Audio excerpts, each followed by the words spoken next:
आज मैं आपके सामने इंसान के ऐसे स्वभाव के बारे में बताना चाहती हूँ जो कि उसकी सोच पर निर्भर करता है। प्रत्येक इंसान का जैसे जन्म अलग अलग घरों में, अलग अलग समुदायों में, अलग अलग जगह पर, गरीबी में, अमीरी में होता है, उसी तरह से इंसान की सोच भी अलग होती है।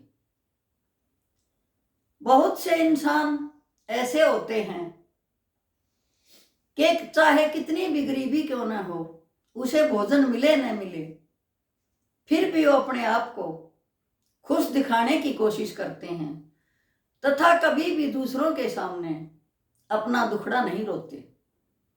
लेकिन कईयों का स्वभाव ऐसा होता है कि सब कुछ होते हुए भी, सामर्थ्यवान होते हुए भी, उन्हें तो किसी न किसी चीज का रोना रोना ही होता है।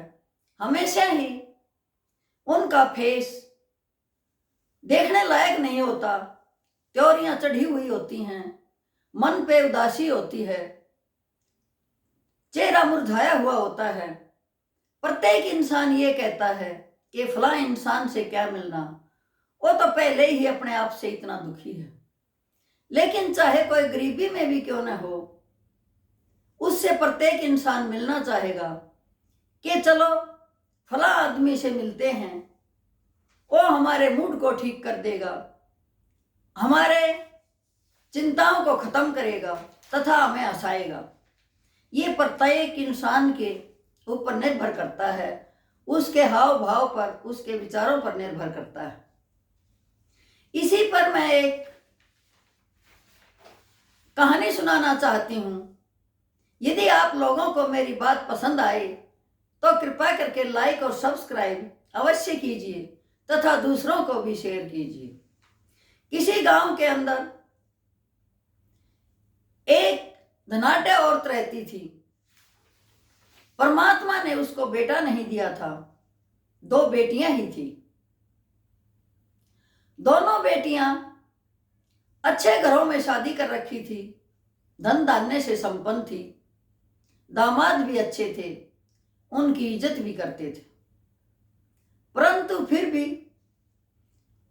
उनकी मां हमेशा ही किस्मत का रोना रोती, अभाव का रोना रोती और हमेशा ही उदास रहती। अब बच्चे भी कहते कि हम रोने वाली दादी के पास नहीं जाएंगे।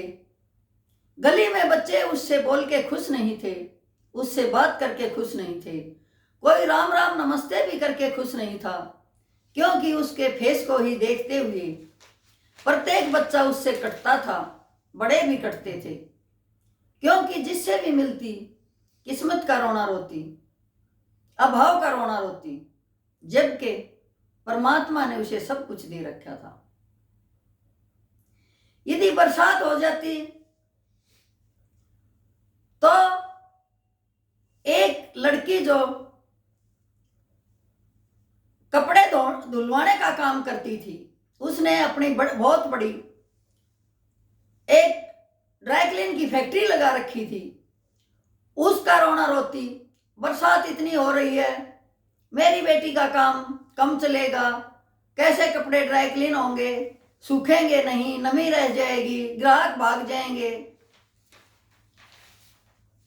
एक लड़की जो कि माली का काम करती थी, उसके बहुत बड़े बड़े बाग थे, बड़ा व्यापार था, वो फ्रूट को सप्लाई करते थे।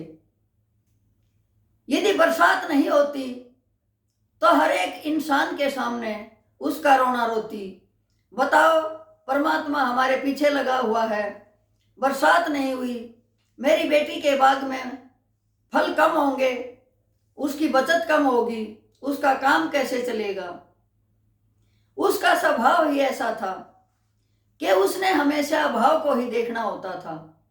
जो धन धान्य से भरपूर थे उनको भी वो अभाव में देखती थी, क्योंकि उसका स्वभाव ऐसा था। कुछ उसने बना रखा था। एक बार उसकी गली में एक साधु आता है और उसको अपने घर ले जाकर बिठा लेती है, उसको चाय पिलाती है, फिर बैठ के अपना रोना रोने लग जाती है। देखो संत जी, परमात्मा ने मेरे साथ अच्छा नहीं किया, मुझे लड़का नहीं दिया। यदि लड़का देता तो हमें बेटियों के पास न जाना पड़ता। हम बार त्योहार पे बेटियों के घर जाते हैं तो हमारा लड़का चला जाता। परमात्मा ने धन तो दिया लेकिन पुत्र तो नहीं दिया। अब इस धन का क्या औचित्य है जब हमारे पास लड़का ही नहीं है। साधु बैठा रहा, बुढ़िया की बातें सुनता रहा, फिर अपनी लड़कियों के बारे में कहने लगी। लड़कियां अच्छे घरों में ब्याह रखी हैं, अच्छे कारोबार हैं, लेकिन कभी सूखा पड़ जाता है तो बेटी के बाग में नुकसान हो जाता है, कभी ज्यादा बरसात हो जाती है तो बेटी के कारोबार में नुकसान हो जाता है। मेरे को हमेशा यही चिंता सताती रहती है कि परमात्मा हमारे साथ अच्छा क्यों नहीं कर रहा। परमात्मा तो हमें ही दुख देने पे लगा हुआ है। साधु ने सभी बातें सुनकर शांत स्वभाव से उसे कहा कि ऐ माई की बेटी, शीतल मन से बैठ जाओ, मैं तुम्हें कुछ बात बताता हूं। लोग तेरे स्वभाव के कारण तेरे से नफरत करते हैं, कोई तेरे से बात नहीं करना चाहता, कोई तेरा दुखड़ा नहीं सुनना चाहता, क्योंकि तेरा दुखड़ा है ही नहीं। तो धन धान्य से भरपूर होकर भी गरीब है, तेरे पास सब कुछ होते हुए भी कुछ नहीं है, क्योंकि तूने अपने स्वभाव को, अपने मन को खाम खा व्याकुल कर रखा है, जो कि तेरे से मिलने वाले इंसान भी व्याकुल हो जाते हैं।